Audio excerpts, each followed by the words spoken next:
Good afternoon, everyone. It is Thursday, May the 21st, 2020. It is currently 2:56 p.m. Central Time, and I am finally back. Yes, I am back live on the air, coming to you from Victory Baptist Church, located here in Ovalo, Texas, or as I always say, in the middle of nowhere, Texas, because, well, you can't find Ovalo. It cannot be found. The only people who find it, who happen to find it by accident, they're just driving. They're like, "Where am I?" And then they're like, "Oh, this is Ovalo, and there's nothing here." I think I've heard about this on a podcast. All right. So yes, I'm coming to you live, and finally I am back, and I'm glad to be back.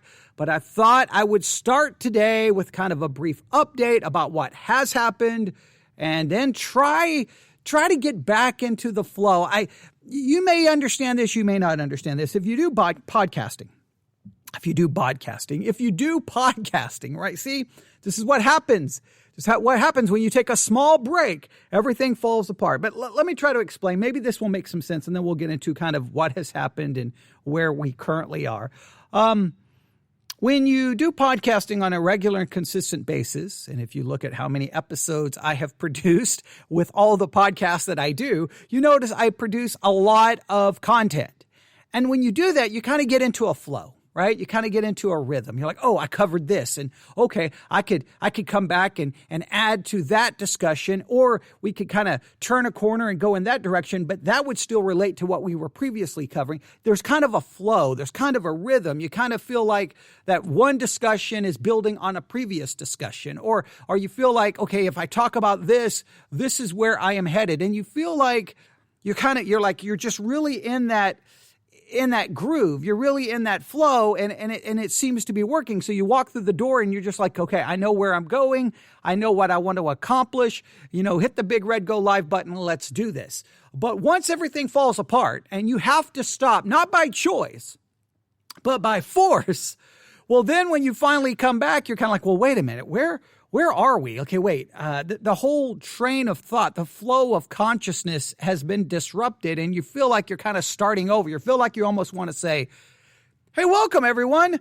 This is my first podcast." It's almost like you want to start over and then try to rebuild and because I whether you know this or not, a lot of things connect together. Like if you'll look at some things maybe I'm doing for my sermons, and you'll look at things maybe I'm talking about on the podcast, there's a lot of, they're interconnected, and I'm trying to weave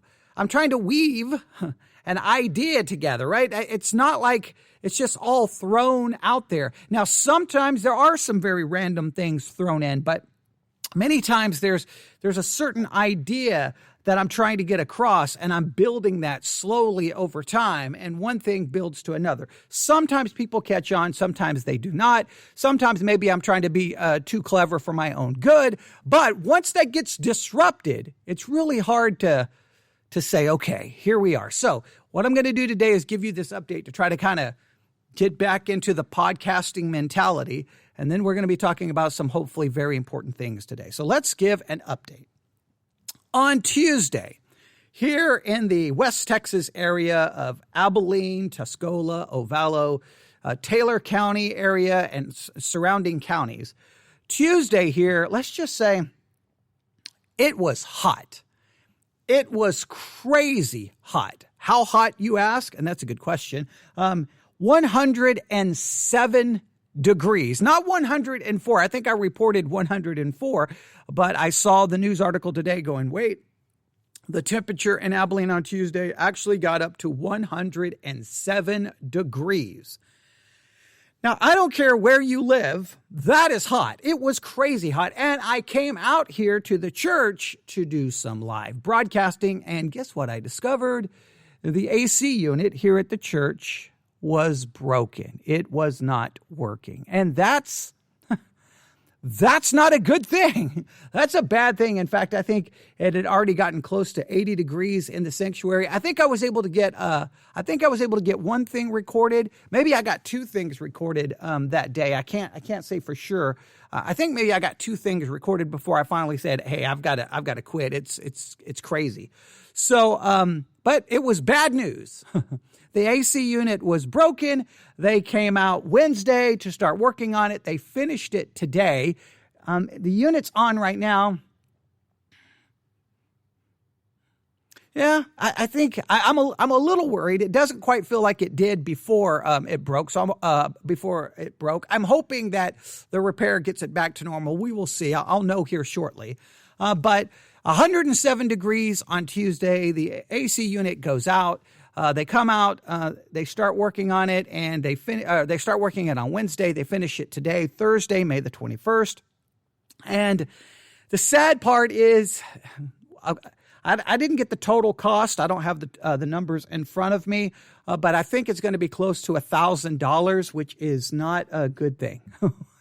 Which is not a good thing. So we'll get the total cost here soon, but just the part was going to be $600 plus, and that doesn't even count the labor. And they were here, Tuesday, and then or they were here Wednesday, and then finished it up Thursday. And so I don't know how many total hours of labor. You add it all together, it's probably going to be right at close to $1,000. So that's not good. That's not good. No, that's not good. So I'm going to start selling plasma and blood, and I don't know whatever else I can do. But no, just hopefully everything works out there, and we can move forward. But the good thing is it appears to be fixed.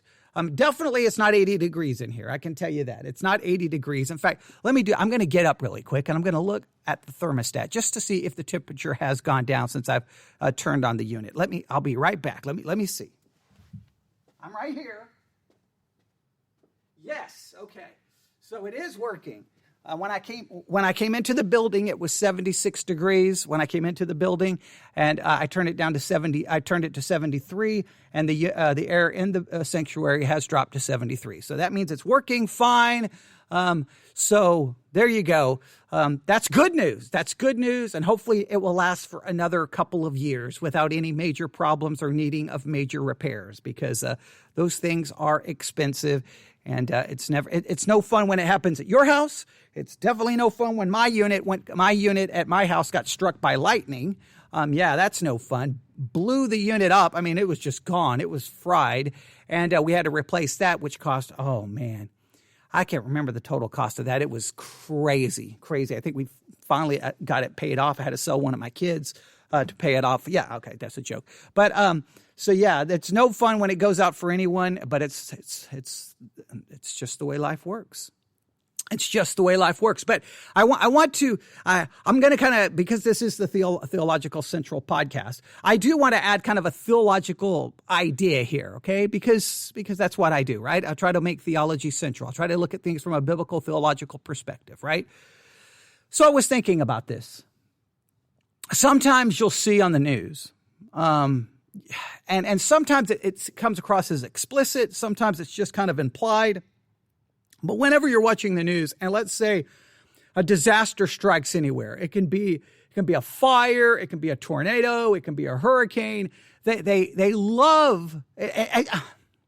Okay, maybe that's the wrong word. It feels. Okay, now remember, when I say feel, that means I'm not being dogmatic because it's a feeling. But sometimes it just comes across that they love to show the church that's, got hit by the tornado and there's nothing left. I mean, it's all destroyed.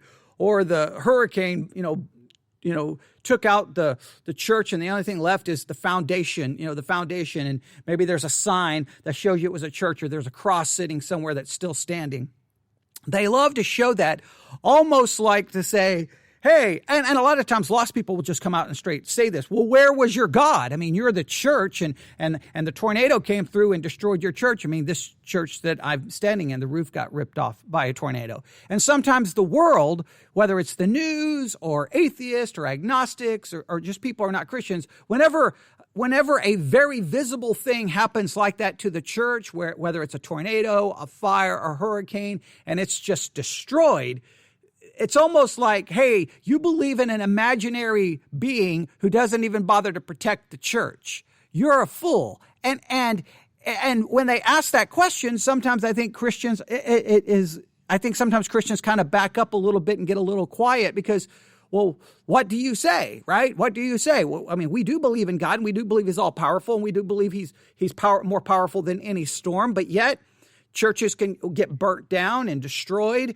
just like any other buildings get destroyed. Sometimes it'll be a church that gets wiped off its foundation and the strip club goes untouched. Now, sometimes it will be reversed. The strip club will get wiped off the face of the earth and the church will sit there untouched.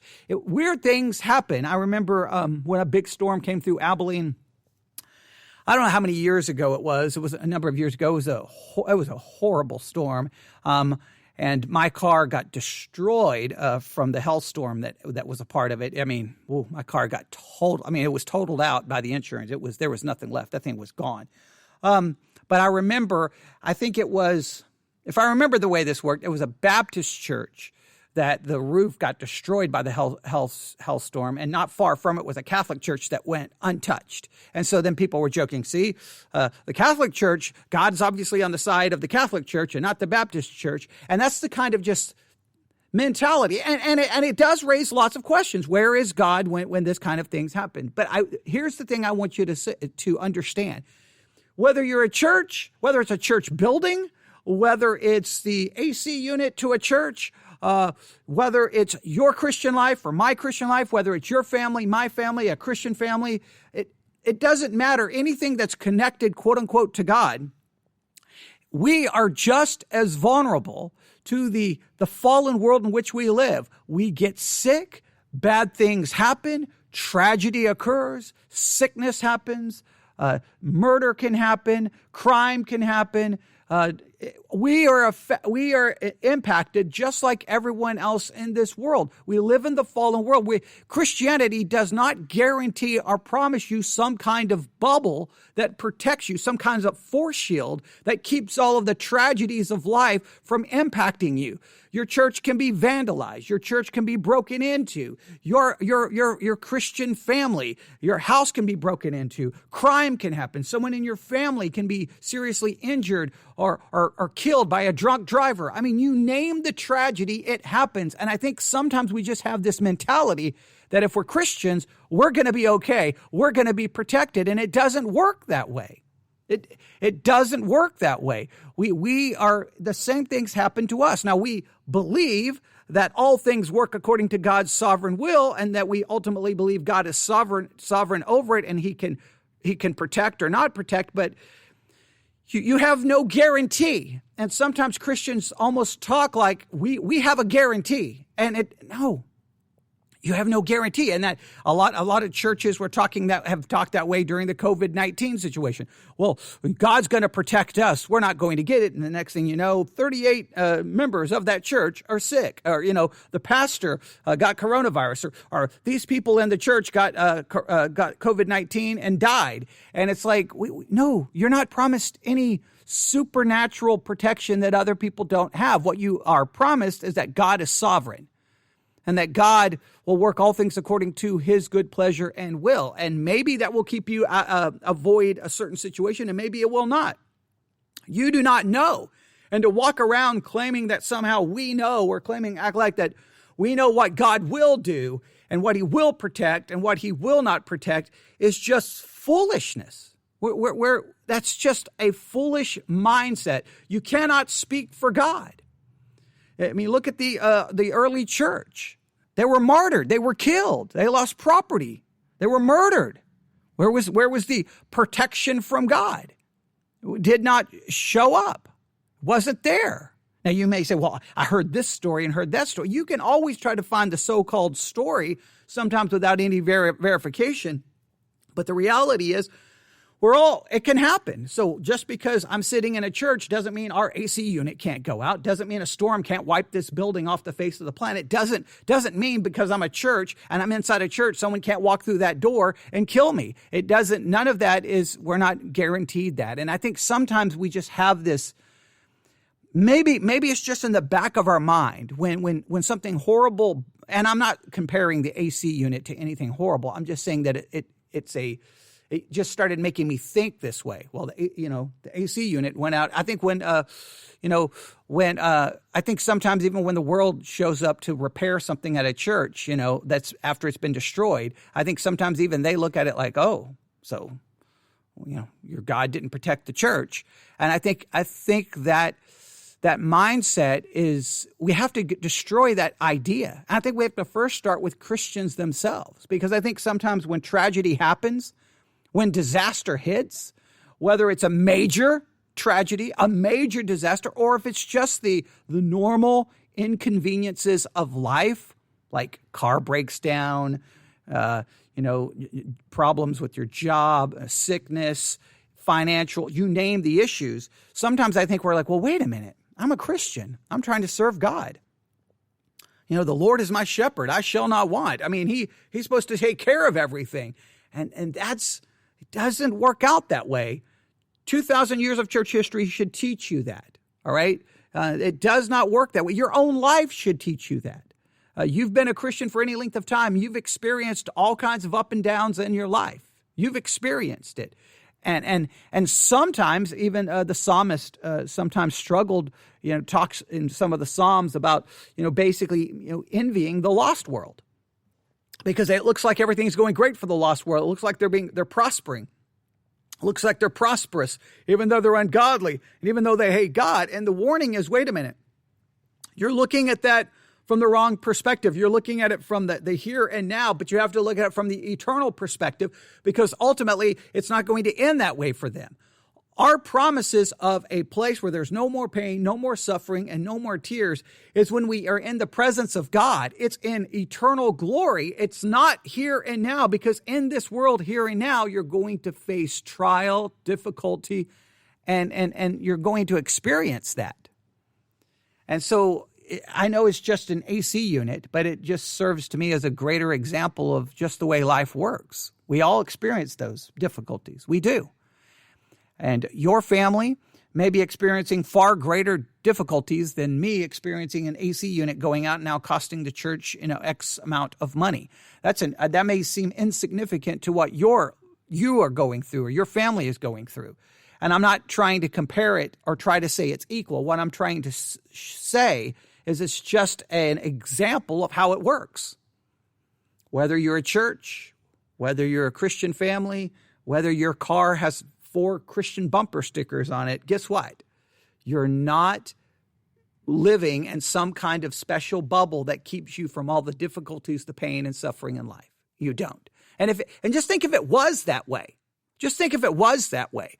Then guess what? We wouldn't be walking by faith. We'd be walking by sight. We would be looking, people would like, oh, if you become a Christian, you get protected from all well, why don't I become a Christian? We would be a Christian for what we could physically get out of it, what we could get out of it in the here and now. It would become a religion of fleshly benefits. Some people want to create a Christianity that if you become a Christian, you're going to be healthy, you're going to be wealthy, and you're going to be prosperous. But that's just not the way it works. And people who buy into that theology, either one, they have to deny the reality they see around them, or try to act like that anyone who is suffering is because they're in sin, reminds you of Job's friends, and their whole theology gets messed up, or over time, they realize this theology is not working and become disillusioned, and in some cases even want to turn against the whole concept of God because they believe the whole thing is a fraud. And sometimes the church promotes that idea. Hey, become a Christian and everything's going to be wonderful. You're going to have a better marriage, a better family, a better this, a better that. And it doesn't, man, we've faced the same difficulties, the same temptations, the same trials, the same difficulties. We face them all the same. Now, the difference is we walk by faith. We see beyond the difficulty. We see the sovereign hand of God at work. We know that God is working, that God has a purpose, that he has a will, and that we perceive sometimes the trials and the difficulties to be a part of sanctification, that God is using it to sanctify us, that we will die to self, die to the things of this world, and be more focused on the things above. We perceive something is going on in the midst of it. So we see something good happening, but we're still experiencing the same difficulties, trials, and problems. And so I just think that's something that we can learn from this. It's just an AC unit. It's not that big a deal. Even from a financial standpoint, 1,000, yeah, it's a big deal for a little church in the middle of nowhere going through the COVID-19 situation. We haven't had a church service in 6 weeks. So yeah, there's some difficulties there, but again, those difficulties are insignificant compared to what other people are going through. But what I want you to see is when you're going through those greater difficulties, remember the AC unit. And just to say, well, AC unit can even go out in a church. Now, when you say that to yourself, you're not talking about an AC unit. What you're saying is that trial and trouble is just a part of the Christian life as it is anybody else's life. And we should not expect anything different, because if we do, we're going to be disappointed. We're going to be disillusioned. We're going to experience disappointment. We may even experience depression. And I wish it worked that way. I wish I could say, hey, become a Christian, and boom, you avoid all the difficulties. But it doesn't work that way. You're going to experience health problems, financial problems, relationship problems. You're going to have good times. You're going to have bad times. But our perspective is one by faith. We're not looking by sight. We're seeing beyond the visible. We are seeing beyond the financial or the sickness. We're seeing beyond that. We're looking to something working beyond what we can see and what we feel and what we experience. We know that there's something spiritual going on, and we look to that to try to learn from that. So there's the update, and maybe a little lesson you can apply to your life. The next time something goes wrong, you can. In fact, for Victory Baptist Church, you can remember two things. Hey, church can still lose its roof during a tornado, and the church on a day when it's 107 degrees can still lose its AC unit. All right, so in the midst of a tornado, we lost a roof, and in one of the hottest days on record for May, I think it was May 19th, I think it broke the record. We experienced 107 degrees of heat, and in the midst of that, we lose our AC unit. Goes out.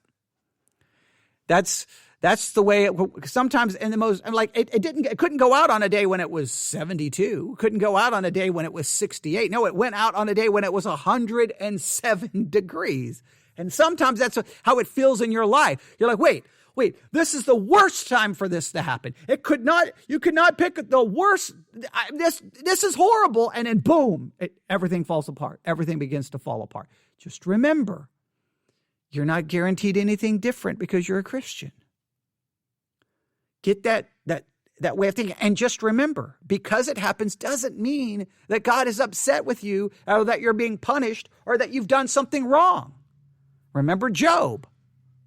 Perfect, upright, boom, absolute total destruction, all occurring one after another, one horrible thing after another. He wasn't guaranteed any divine protection at all. And God is the one who actually set up the whole situation with Job. So it's just something that we have to remind ourselves, because I think I was pretty young in my Christian life. I can't even remember how long I'd been saved. It couldn't have been that long. When I got I've told the story a million times, but I'll end it with this just for those who may not know the story, because I can only use the illustrations that relate to my life because those are the ones I experienced. But I had not been a Christian super long. Things got really bad in my family. I was living with a different family, so my Christianity didn't make everything go better in my family. In fact, in some ways, it made it worse. So things got really bad. So I ended up with a different family, and I'm not going to go through all the twisted stories of my past, but it's all messed up stuff. And then I'm at school, and then I hear the overhead, announcement, for me and my brother to come to the principal's office. And we go to the principal's office, and the principal's like, you've got to get to Hendrick Hospital in Abilene, Texas immediately. And we get taken to the hospital. I walk into the room, and there is my mother, laying on the bed. One side of her body is basically gone. One part of the body is kind of twitching, almost like a mild seizure kind of way. And for all practical purposes, my mom was gone. She was dead. Aneurysm, gone. Not even 40 years of age. And I remember that they basically said, she's gone unless, something miraculous happens. But they were going to have to wait until they kept doing tests for the brain waves until they had, I think, 2 or 3 with a certain reading before they could pronounce her dead. And I remember going out in the hallway. I think I started pounding on the wall. I was so upset, so mad, because here, me and my mom's relationship had been completely broken.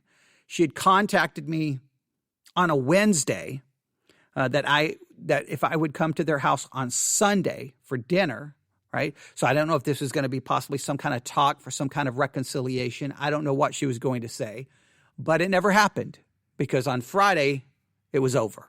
So Wednesday I get a call. She doesn't say much to me, just please come to the house. I'm hoping something positive was going to come from that. I'll never know. But it was over. So you're telling me that my mom has to die 2 days basically after getting a phone call that we could possibly experience reconciliation? Really? That's the way it has to work? I'm a Christian now. That shouldn't work that way. But I remember after walking into that hospital room, going out into the hallway, just pounding on the wall, I was furious.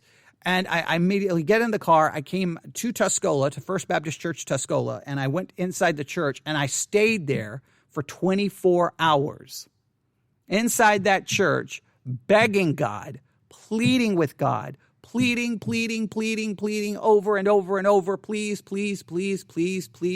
let my mom be okay. Let my mom be okay. I just want to have that meal. And well, she died. When my father got cancer, please, my father died. No matter how much I prayed, no matter how much I pleaded, did not happen the way I want. And so there was a part of me, I was a young Christian, I didn't understand. I was like, wait, I'm trying to serve God. I'm a teenager trying to do the right thing. I'm not doing it perfectly, but I'm trying to live for God. I'm trying to do this, losing all kinds, cause problems with my family, cause problems here, cause problems there, laughing stock by, my classmates, all the things that were going wrong. And this is how it works. This is how it works. I did not understand, and I was confused. So I've experienced the really bad things happening, but the AC unit is just used as an illustration that even sitting here in a church, this church is not somehow protected from just all the difficulties that come into life. I think there's a lesson in all of that for you. Hopefully there's a lesson in that for me, because I've got to be reminded of that every single day. I've got to be reminded of that. All right. And I don't have, hang on. Give me 1 second. I don't have my Bible in front of me. It's up at the front of the church. But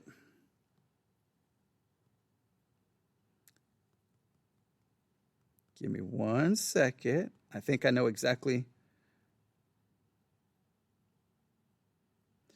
Yeah, James chapter 4. James chapter 4, verse 14. James chapter 4, hang on, let's go back to verse 13. Is it 13?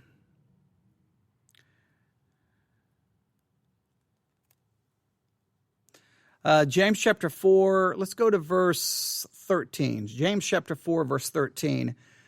I'll read from the New King James Version. Come now, you who say, today or tomorrow we will go to such and such a city, spend a year there, buy and sell and make profit. James chapter 4, verse 14. Whereas you do not know what will happen tomorrow. For what is your life? It is even a vapor that appears for a little time and then vanishes away. And in James 4:15, instead you ought to say, if the Lord wills, we shall live and do this or that. Now I think what James' warning is just sometimes we just have this kind of mentality that it's all going to work out, that this is the way it's going to be, and this is how it should work. And you can't do that. You can't have that attitude like that. You have to remain humble and realize you do not know what tomorrow is going to bring. You do not know what today is going to bring. You have no clue. You don't know what 2 days is going to look like from now. You don't know what a year is going to look like from now. And we can say, well, I'm a Christian and it's all going to work out the way. You slow down. You do not know. Job could have never predicted where his life was going. He could have never predicted where his life was going.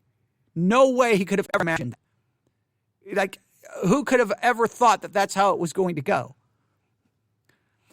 And I bet you many of the disciples could have never imagined where their life was going to end up.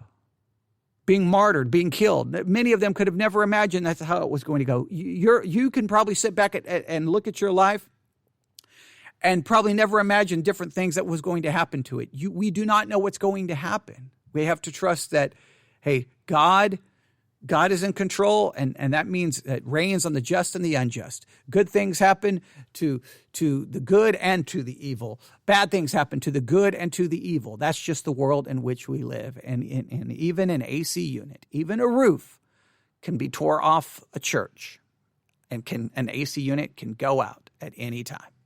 That's how it works. All right, little spiritual lesson from the mundane happenings of life, things that are sometimes the most insignificant things in your life, the most insignificant things, like the AC unit.